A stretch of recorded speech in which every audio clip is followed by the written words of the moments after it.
That example of your wife, I can make a correlation to that with my grandfather in Spain. When I was a kid visiting Spain in one of these Roman towns in the center of Castilla and Leon, Zamora, for those people who know Spain, I would walk around with my grandfather.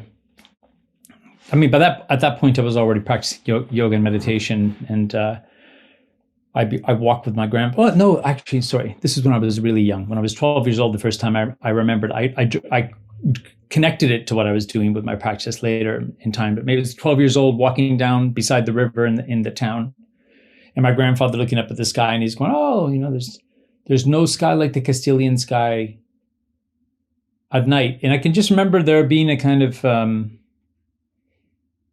a transmission, if you want to call it that, if you feeling that like that, the simplicity of what my grandfather said and the appreciation that he had for such that simple thing with the star-filled sky, at night in the summer in Spain, impacted me in a very powerful way. And my grandfather was a barber in that small city, and he knew everybody. And he and my grandparents also were not Catholics going to church like everybody else did. I mean, which was kind of unusual for that time in Spain. But at the same time, they were very connected with, communities of people that went to church and other people that were in the city. And my grandfather often, gave me the impression that without having explored any type of philosophy or embodiment practices or anything to that effect, that he was already dialing in all these ideas that became very prominent to me later when I was navigating through my own experience of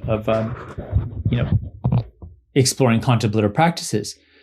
And it's interesting you say that somebody can just be and live their life and be content, without the necessity to explore. And again, I think that's all. It comes down to circumstance and how that person experienced life from a young age moving forward. Yeah, I don't know. There's no easy answer to it.